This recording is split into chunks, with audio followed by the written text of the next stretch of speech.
Hello and welcome to Sunday Sessions, Casual Conversations, Episode 5, The Black Hole.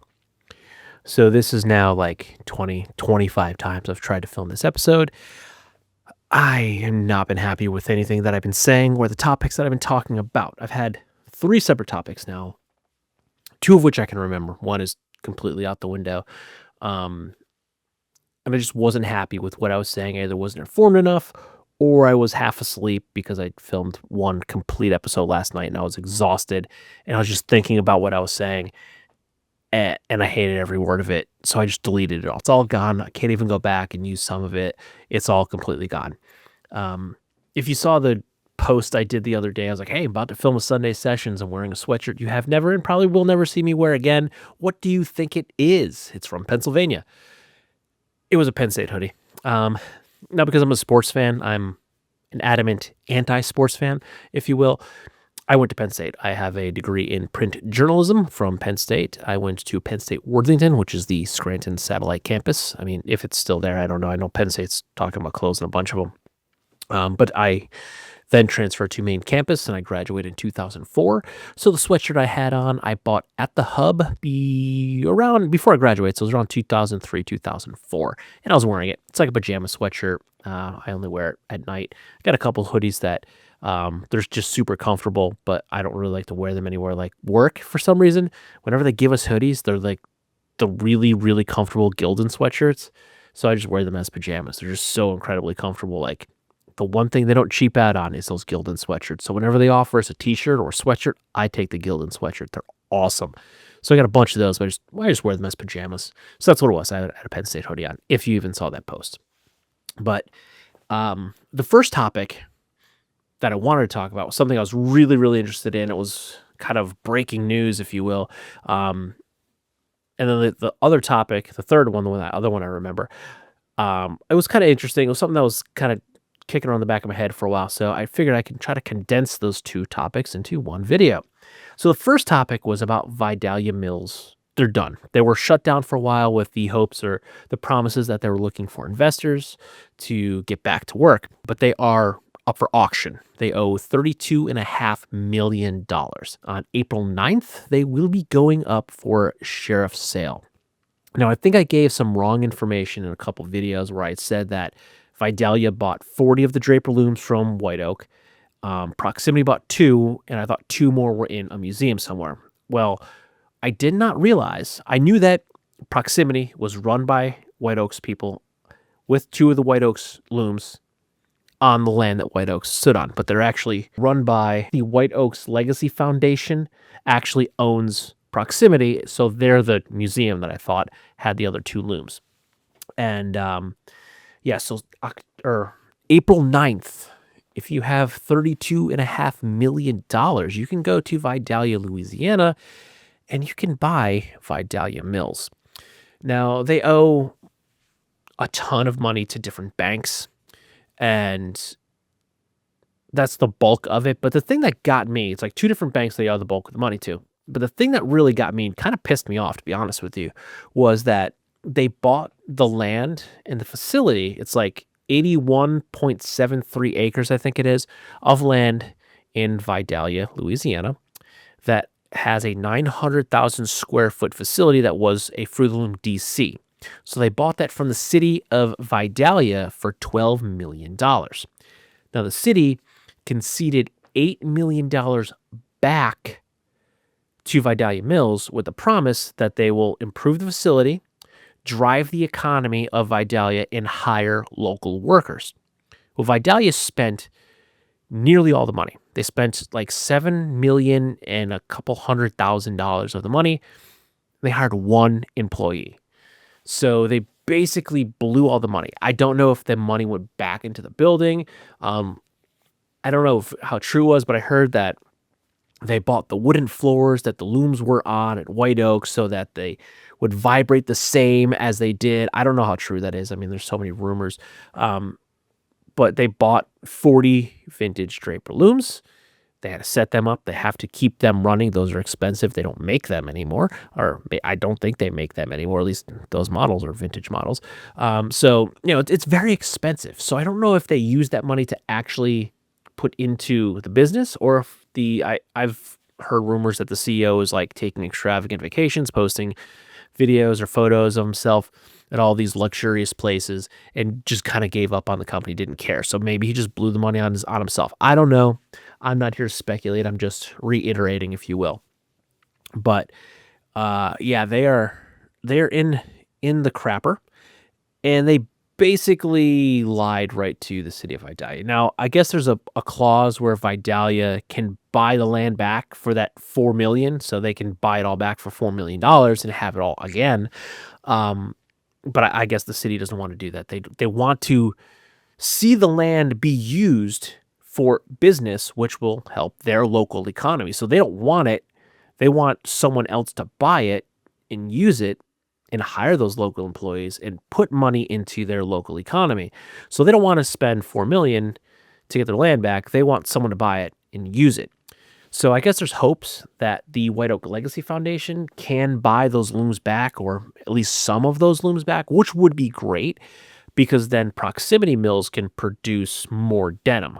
I'm literally sitting here wearing a pair of 7 Titans jeans that are Proximity denim. So this is my first pair of Proximity denim, and it feels good. I like it. I'm only a few days into testing, so I can't definitively say if I like the jeans or not, but I can say that I like the feel of this denim a lot. It's very soft. It's got a bit of a neppy feel to it, so I would love to see Proximity get at least some of those looms so they can produce more salvage denim, because as far as I'm aware, they are the only manufacturer of USA-made salvage denim right now.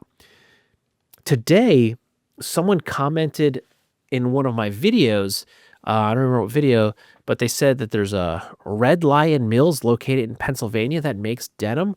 I just did a quick cursory Google search because it was literally like a couple hours ago they commented that. I had never heard of them before. I can find Red Lion Salvage, or Salvage, not Selvage. Red Lion Salvage, like auto salvage. They have trucks, like tow trucks, and they salvage cars. They're an auto salvager. I couldn't find anything about salvage denim. He said something about Dale's Denim uses it, but when I found Dale's Denim, it doesn't say anything about where the denim is from. So I'm going to dig a little deeper. But as far as I'm aware, Proximity is the only current U.S. manufacturer of salvage denim. So if the White Oaks Legacy Foundation can get some, at least, of those looms, that would be awesome, because then they can produce more. We can keep at least some bit of American manufacturing salvage denim. Now, don't get me wrong. I love Japanese salvage. I mean, I say this as the room I'm sitting in has far more Japanese salvage than American salvage. There is some cone denim in here. I mean, I have 2 cone jackets. I have a pair of cone pants. I mean, I'm wearing Proximity, so there is some American-made salvage denim in this room, but the bulk of it is Japanese salvage. And I'm not gonna lie, I love Ironheart. I love their denim. I also love my one pair of Gustin Okayama standards. That Okayama salvage, that's awesome. I love it. It's thinner, it's a lighter weight. I think it's only 12.5, maybe 14 ounce. I don't remember offhand, but I love that denim. It feels great. I love the fit of those jeans. They're just awesome pair of jeans. So I love salvage denim from Japan, but it would be cool to have more options. And I mean, I am American. I'm from America. While I do appreciate American-made products, I also appreciate well-made products that are ethically made and ethically sourced from other countries. Like, I don't have any problems buying imported materials. Like, I don't care if it's from India, it's from Mexico, it's from China. China's got a bad rap just because there was a lot of crap, and there's still a lot of crap that comes out of China, but there's a lot of crap that comes out of everywhere. We make a lot of crap here in America too, but there's some good quality products that do come out of China. I got a pair of Grand Stone boots right over there. They are made in China. They are phenomenal boots, high quality. They are worth every bit of, were they $430 or so? $498. I don't remember offhand how much the diesels cost, but phenomenal boots made in China. So I'm not opposed to buying anything foreign made, but I still like to see the heritage of the American made good, because while we did not invent denim, we popularized denim. and it wasn't this stretchy elastane that's, even 98% cotton, 2% spandex or elastane, or even crazier numbers of like 50% cotton and the rest is just plastic materials. So you have all that stretch, and that's garbage. But anyway, I digress. We are the reason that Japanese selvage denim exists, because they're trying to copy vintage Levi's. So Levi Strauss basically started it all. Tone Mills, 501s. And I would like to see some of that legacy carry on. It would be super nice. Now, I also would like to see the cost of American salvage denim come down. I say that again as I'm sitting here in a pair of Proximity Mills jeans. These are $525 jeans. That's crazy expensive. And yes, plenty, like Ironheart's got a $500 pair of jeans. And I mean, if you're going to buy fast fashion or just fashion jeans, you can buy jeans that are $1,000 that without batting an eye. But that's a completely different mindset, not even price range, the mindset to buy that kind of stuff. But I would still like to see casual conversations, completely rambling here. But I would love to see Proximity get some of those looms and be able to up their manufacturing capabilities, if not just to make it cheaper, just so there could be a more abundance of American-made selvage denim. Because again, heritage-wise, if you want to talk about heritage, it started here. It would be nice if we can not keep it here, because obviously it's crossed the borders, it's not coming back, but still make it here, at least in a quantity that more people can afford and can get their hands on. So if you have $32.5 million and you want to buy 40 Draper looms in a facility ready to go, hey, head down to Vidalia, Louisiana, April 9th, and maybe you can buy yourself a turnkey operation down there. At least I think it would be turnkey. It doesn't sound like they did too much, so everything should be pretty close and ready to go.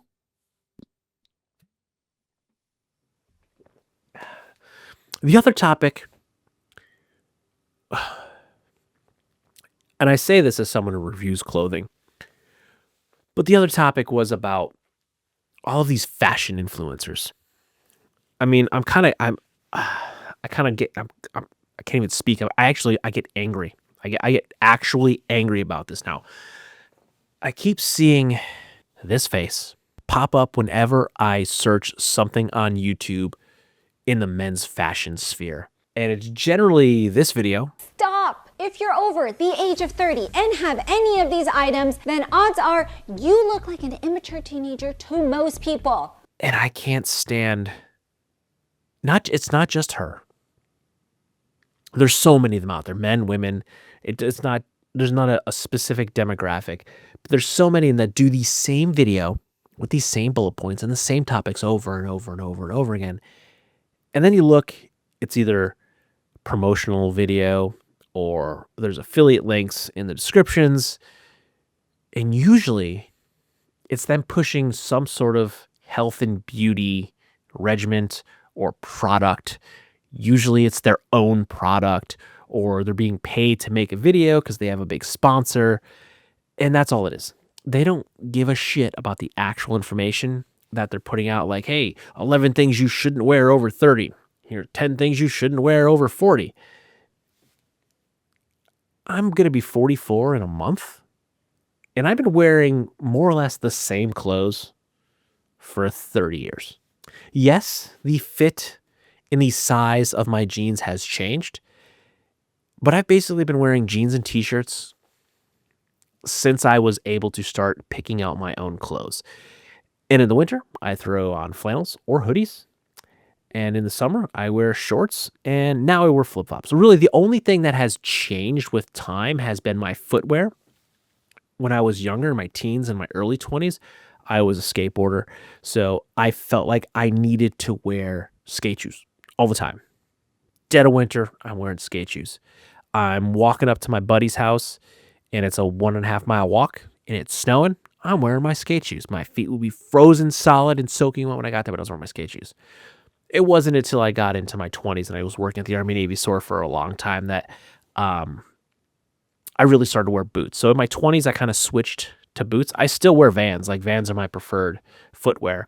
I've had a couple pairs of Adidas skate shoes that I really like, and I don't skate. I don't not claim to be a skater anymore. I mean, there's a couple skateboards behind the camera. I might kick around every once in a while, but I don't skate at all anymore. I got an electric skateboard that I used to commute to on work when I worked close to home, and I got basically a cruiser board and like one regular deck setup, and I might kick around in them every once in a while, but I still wear skate shoes because I've been wearing them basically my whole life, and they're comfortable for me. And that's in the summer. And then also in the summer now, I might wear some flip-flops.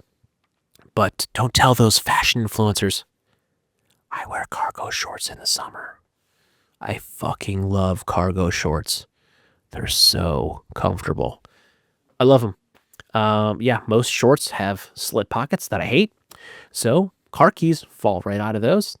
I throw my car keys in my cargo pocket, and usually the cargo pocket, at least I like to buy, have a pocket flap, so I will button my wallet inside my pocket, and I will throw my keys into my cargo pocket, and yeah, I'm comfortable. I feel like everything's secure. If you're going to an amusement park, it's the best possible short you could wear because you can secure your wallet and keys inside the pockets, and you have multiple pockets for when your 6-year-old wants you to buy something or here, hold this, and your hands are full and your backpack is full, you throw them in your cargo pockets. So if any of those fashion influencers see me wearing cargo shorts and flip-flops because I'm 44 years old, oh my God, they're going to have a shit fit and tell me that I got to go wear my Hokas or my New Balance dad shoes, and I gotta wear like a 5-inch rise or 5-inch inseam short that can't be cargos. It has to be like a pleated linen flat front short. Sorry, pleated and flat front are two different things, but a pleated linen short and like pastel colorways because that's what you have to wear over 40. And I'm supposed to have super short hair.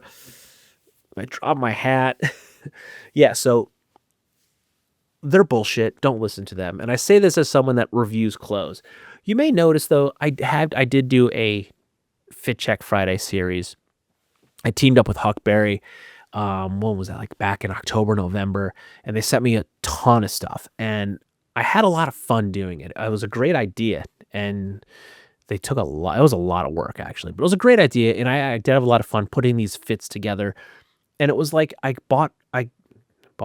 was sent, there were samples. I didn't buy it. But they sent me a bunch of stuff, and I made fits. I based them around, you can watch, they're all there. They're on the channel if you want to see them.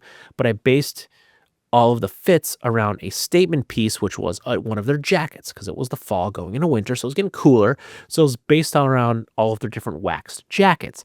And I had like denim fits or casual fits or business casual fits or smart casual fits, depending upon the jacket.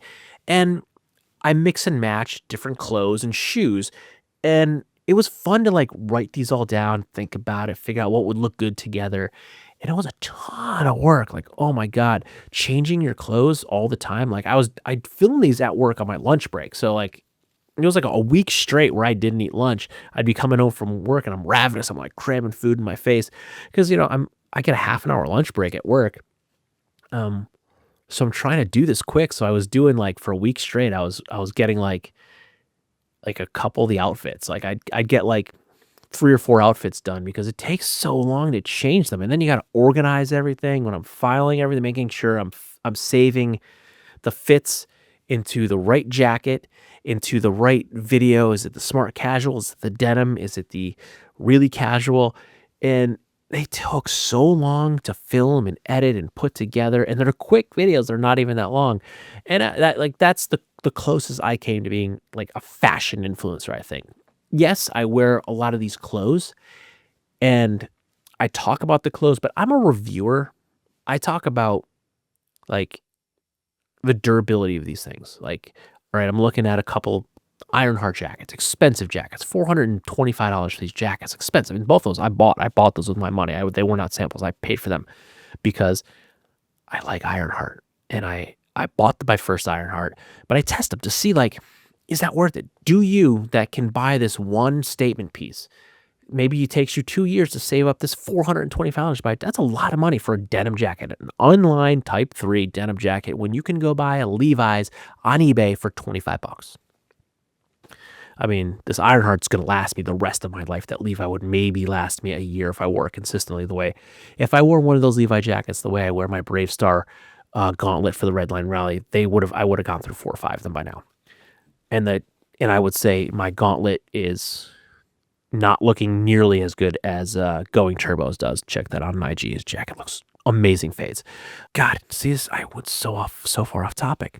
But I'm not telling you to go, hey, use these links, buy these, here's a code, and turns out it's my own product. It's my own skincare product. But don't wear these 11 things if you're over the age of 30. So when I'm telling you to buy a product, it's because I believe that product, it fits good, it feels good, it's going to last, it's worth your money.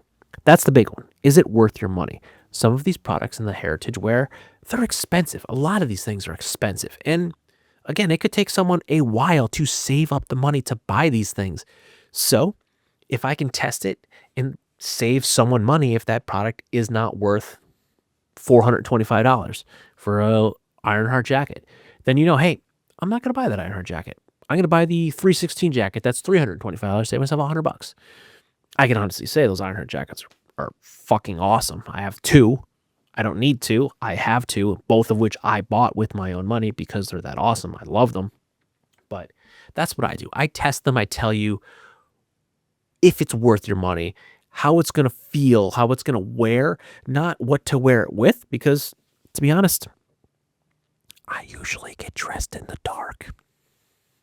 I say that in a bunch of my videos, and I say it probably often. It's not a joke. I genuinely get dressed in the dark. I will wear the same pair of jeans usually for like a week. And I wake up at 4:30 in the morning every day. I get up, I go downstairs, I make the coffee. The dog gets up.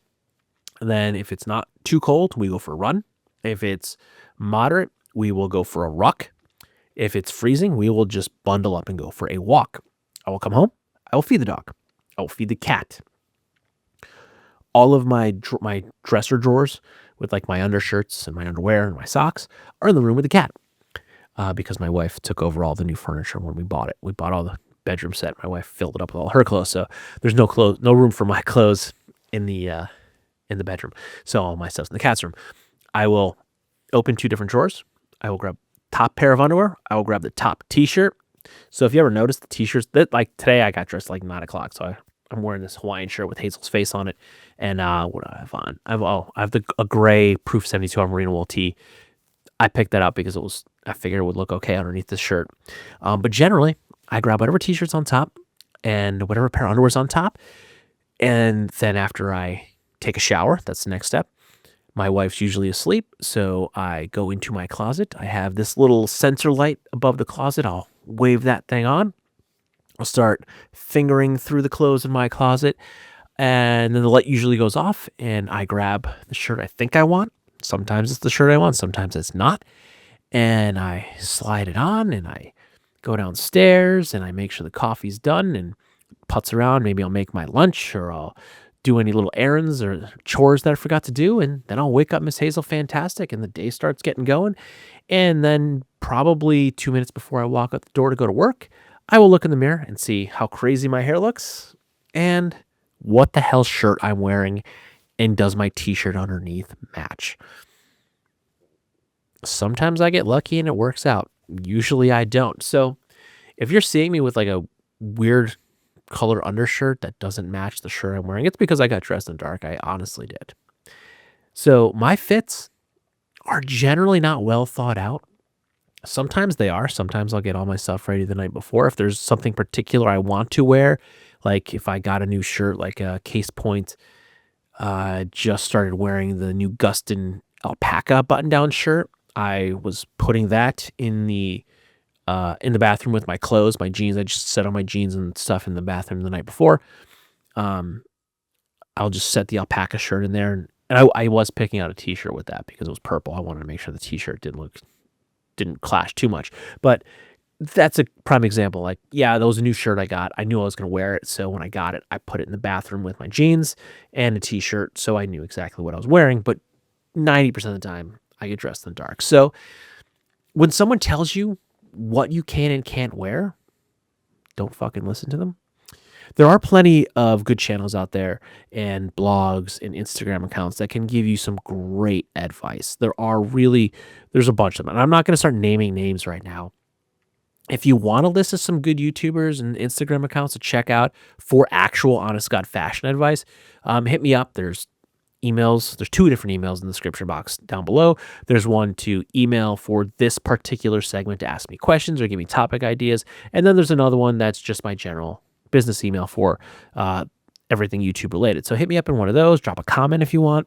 Yeah, I'll give you some recommendations if that's something you really want to check out. But when someone tells you don't wear something because you're a certain age, tell them to fuck off. Wear what makes you feel comfortable. That was the main point. Wear what makes you feel comfortable. If you get dressed in the dark, but you're comfortable, that's what you got to wear. Don't wear what someone else tells you to wear. Wear what you like. Wear what makes you feel good about yourself, or just very comfortable for you to wear. So when someone says, hey, don't wear these 11 things because you're over this certain age, tell them to fuck off and put on your old beat up Chuck Taylors, your torn jeans, your 30-year-old sweatshirt, and walk out the door, because that's what I do sometimes. But yeah, just wear whatever you want. I mean, if you genuinely want some fashion advice, there are some good places to look. But someone that's a self-proclaimed celebrity stylist, don't listen to them. I mean, do you see what these celebrities wear?